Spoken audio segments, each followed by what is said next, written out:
You who hated my blood, but gave me the reasons to spill it. You who hated my knife, but gave me the will to pick it up.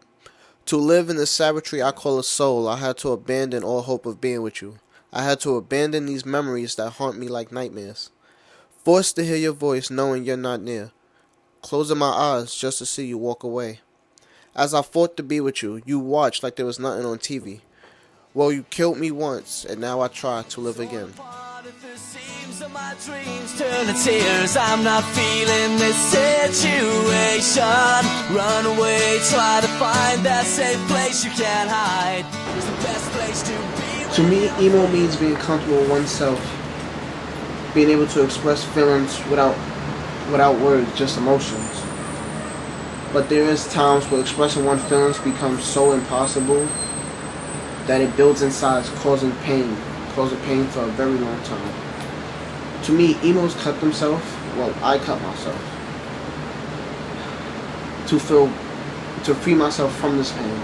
And where that fails, where my blood can no longer free me, that's where suicide becomes a way out. I'm 17 at the moment, and I have over 300 cuts, 300 self-inflicted wounds to my body. I watched as endless clouds of night devoured everything around him, placing him into a nightmare where razors was his friends and all exits led to a suicidal end.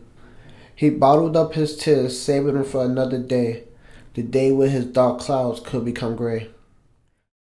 My father left us when it was just me and my mother. And then we were just me and her for long until I had my little brother. That's when my father came back into our life. He stayed for a while, left again. And then my mother had my little sister. That's when he started coming and going more frequently, which hurt me. At the time, it hurt me, but by the time my brother and sister was there, I was at least over it. But watching the pain my little brother and sister felt really hurt me as much as an older brother. I guess you could say I started to hate my father. In his world without meaning, what was his definition of life? Who decided what was right or wrong where love was just a four-letter word to him? What was his reasons for living where hate was all he knew? My 9th grade year was bad because at the time it was just me and my mother arguing a lot over stupid little things. And I kept feeling guilty about it because we argued so much, so daily, that at first I thought she started to hate me. It took me a while. After I thought she started to hate me, I realized my little brother and little sister was treating me differently. And I also figured because of the pain I was making my mother feel, I guess they started to resent me as much as I resented my father for doing the same. Bleeding was a luxury he couldn't afford, but yet his blade pierced his flesh constantly, leaving white marks that only stood out in his darkness. As he wandered through his darkness, a bird of light flew in the distance, slowly drawing him into a hole. The poor soul of a man fell into that spike-filled hole. Whenever I got into a really bad argument with my mother, I would go live with my godmother, who was my mother's best friend. She was like my mother. She was my second mother. When she passed away, I felt a giant hole inside of me that was just tearing me apart slowly. I couldn't eat, couldn't sleep. I never felt so bad in my life.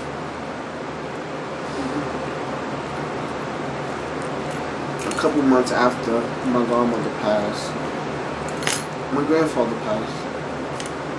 When I was young, after my father kept leaving us and coming back, I used to, over the summers, go down to North Carolina, stay with my grandfather, get to know him. But then he's passed the same year as my godmother, which left me pretty much with nothing but a family that I thought hated me. I watched as the endless clouds of night disappeared into the light above him. I watched as the spikes impaled his heart. I watched as the crimson red blood soaked the spikes around him. I listened as his heart called out for acceptance. Only then I realized who he was. A single tear fell as I realized he was me. I attempted suicide twice. guess you can say, cut off it so deep that I passed out.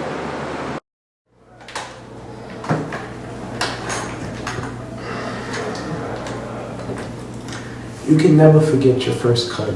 It's like learning how to ride a bike. It's so hard to forget. One Sunday night, me and my mother got into an argument. I had school in the morning, but that didn't stop the argument from happening. So after words were said, I was just so upset that I wanted a way out. In which case, I picked up the sharpest pair of scissors I could find, pressed them hard against my wrist, and dragged my hand slowly across.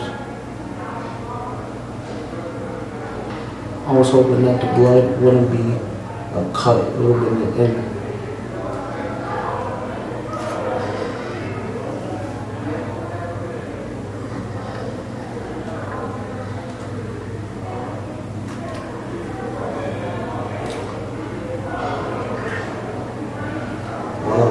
While I was doing this, I was crying, and I realized, in my head, I felt I had nothing to cry for. So I guess you could say the cut was punishment. It was me giving myself something to really cry for. I was asked, when I came up with the idea, I was asked, do I still cut myself? And I couldn't answer that. Because I don't, physically I don't, but emotionally I want to. I want to so much, but it's just, I can't. I don't know why I can't, truthfully. I don't know, I think I'm scared now. After all this time I haven't, it's just that I'm scared to try. Again, I'm scared that it might hurt my family, even more than what I already did. I'm scared I might hurt my friends. I can stand here before you and say this now because I survived. I lived through my depression, I lived through my suicidal thoughts, I lived through my cuts. Am I proud of what I did? Honestly, yes. Because if I didn't do what I did, I wouldn't be here today.